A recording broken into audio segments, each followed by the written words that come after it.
So in this video, I'm going to demonstrate how you can set up an IVR for your company using the portal.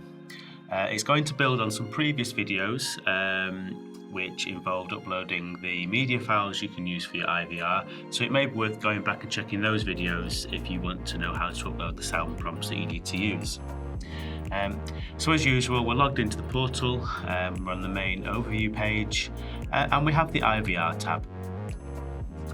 And what an IVR will allow us to do is it will allow us to play a file when a customer dials into our business. So the file we've uploaded says, "Welcome to the business, press 1 for reception or press 2 for extension 2002. So it allows that interaction with the customer if you want to just play a welcome prompt or if you want to ask the customer to dial the extension that they need.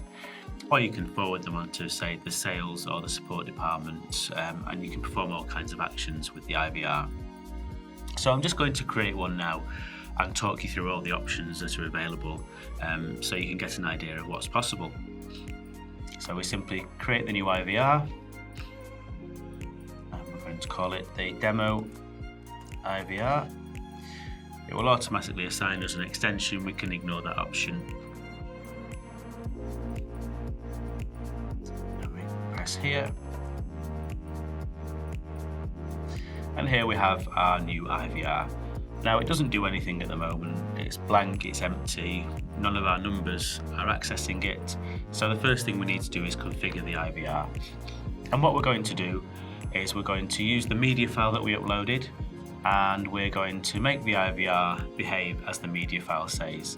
So just as a reminder, the media file says this: "Welcome to the demo IVR. For reception, press 1. For demo phone 2, press 2. So it says, for reception, press 1, and for demonstration phone number 2, press 2. So we're going to make the IVR perform this behaviour. As you can see, we've only got one sound file in the system, so we already have our welcome prompt set, which is here. We're just going to repeat it once because we don't want the customer to hear it too many times. And then we're going to wait 5 seconds for the customer to enter either 1 for reception or 2 for extension 2002. Now, if the customer doesn't do anything within 5 seconds, we don't want to hang the call up, which is the default. What we'll do is we'll automatically just send the call to reception for the customer. So call extension 2000, which is our reception extension. And we can just double check that by clicking on the Lines tab. And we'll see extension 2000 is reception. Okay, so if the customer does nothing, we're going to send them to reception. But what we need to do is add some actions for the customer to perform. So we've clicked Add New Action. The customer can make a digit press, and we're going to ask them to press digit 1. If they press digit 1, we have a number of options we can perform. We can play another file. We can call an extension, which is what we want to do here. We could call a PSTN number. So this is useful, for example, if you have an on-call service and it's outside of hours, you could say press 1 to access the on-call service, and you could then call somebody's mobile phone number, for example, and it would allow you to key the mobile phone number in here. We can forward someone to a call queue. Again, this is useful if a customer comes in and you say press 1 for sales or press 1 for support. You can then forward them to the sales or support call queue. We could just hang up the phone, which is not a very useful option, but it's there in case you need it. We can also forward them to a hunt group, which is similar to a call queue.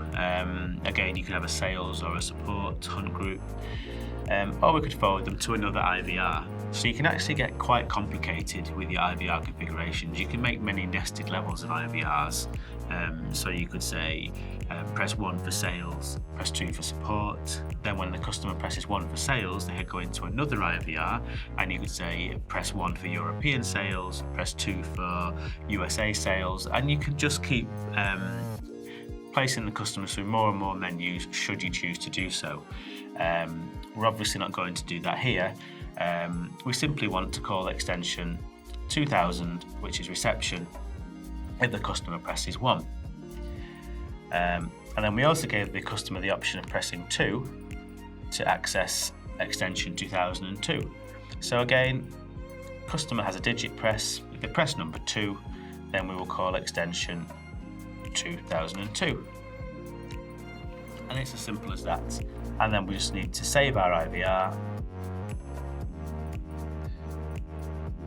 And the IVR will now be available to use when routing calls into the platform. I'll just do a quick overview of that here. It's also available on another video. But I'll just show that the IVR is now available. So we add a new rule. Weekdays, send to an IVR. Here's our new IVR, demo IVR, between the hours of 9 and 5. Add the rule.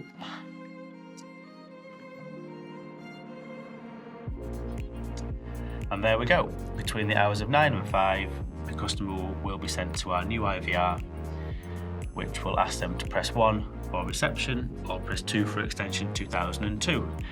And that's a very simple and quick overview of how you can set up an IVR using the portal.